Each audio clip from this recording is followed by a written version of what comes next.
क्या आपका कमर का दर्द इतना बढ़ गया है कि चलना, बैठना और सोना भी मुश्किल हो गया है? और अगर यदि हाँ, तो आपकी स्पाइन आपसे मदद मांग रही है। मैं डॉक्टर गौरव श्रीवास्तव, मैं एक न्यूरो सर्जन हूँ। आज हम लोग बात करेंगे स्पाइन सर्जरी के बारे में। स्पाइन सर्जरी से पहले हम जान लेते हैं कि स्पाइन में क्या क्या प्रॉब्लम है जिसके लिए आप लोग स्पाइन सर्जरी की तरफ जाएंगे। क्या आपको कमर में लंबे समय से दर्द हो रहा है जिसके कारण आपका चलना उठना बैठना मुश्किल हो गया है, या आपको इतना ज्यादा दर्द है कि आपके पैरों में कमजोरी आ रही है, या साइटिका जैसा लोग बोलते हैं उस तरह का दर्द हो रहा है? क्या आप रेगुलर पेन किलर का सहारा ले रहे हैं, या आपने जो है फिजियोथेरेपी करवाया है, पेन किलर लिया है और कुछ एक्सरसाइज योगा भी करने के बाद भी अगर आपको राहत नहीं मिल रही है, अपने डॉक्टर से मिलें और उसके बाद अपना डायग्नोसिस बनवाएं। डायग्नोसिस बनवाने के लिए क्या है कि हमारे पास है एक्सरे है, सीटी स्कैन है, और स्पाइन के लिए जो बेस्ट जांच है वो है एमआरआई। अभी अत्याधुनिक हो गया है एमआरआई। एमआरआई से पूरा पता चल जाता है कि आपको स्पाइन में किस तरह की प्रॉब्लम है। जैसा कि हम देख सकते हैं, हमने ये यहाँ पे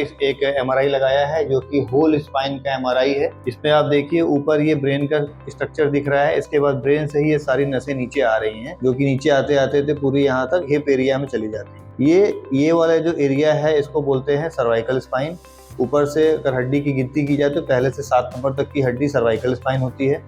इसके बाद पहले हड्डी से लेके 12 हड्डी तक गिना जाए तो D1 से D12 जो है डॉर्सल वर्टिब्रा होता है, और D12 के बाद जो L1 से लेके L5 तक होता है वो लंबर वर्टिब्रा होता है। उसके बाद ये सैक्रम का पार्ट है।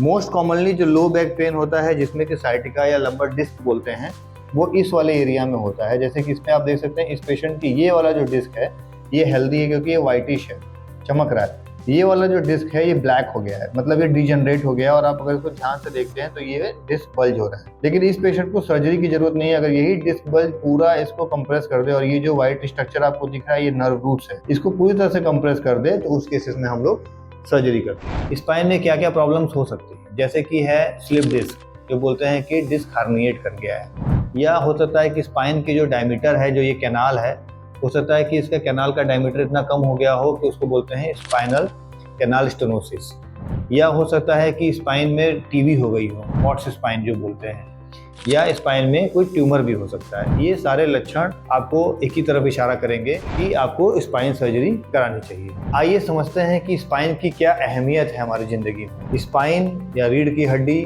हमारे मस्तिष्क को हमारे शरीर से जोड़ती है, एवं दिमाग से जो भी नसें निकलती हैं वो रीढ़ की हड्डी के द्वारा ही हाथों में, पैरों में, पेट में, छाती में, शरीर के सारे अंगों में जाती है। तो जब भी कभी रीढ़ की हड्डी में कोई प्रॉब्लम आती है तो आपका पूरा बॉडी इन्वॉल्व होने लग जाता है। तो समाधान क्या है? अगर आपको दवाइयों से, फिजियोथेरेपी से आराम नहीं मिल रहा है तो आप न्यूरो सर्जरी की तरफ जाइए। अभी पहले जैसे नहीं रह गया है। स्पाइन सर्जरी एक बहुत ही डरावनी सर्जरी होती थी जिसमें बड़ा सा चीरा लगता था, और ऑपरेशन के बाद महीनों पेशेंट खड़े नहीं हो पाते थे, लेट जाते थे या पैरालाइज हो जाते थे। अभी अत्याधुनिक जमाने में क्या है, मिनिमल इन्वेसिव स्पाइन सर्जरी आ गया है। दूरबीन के द्वारा सर्जरी की जाने लगी है, एंडोस्कोपिक स्पाइन सर्जरी हो रही है। सबसे अत्याधुनिक टेक्निक है यूबीई करके एक सर्जरी आई है, वो भी करते हैं। स्पाइनल फ्यूजन्स होता है।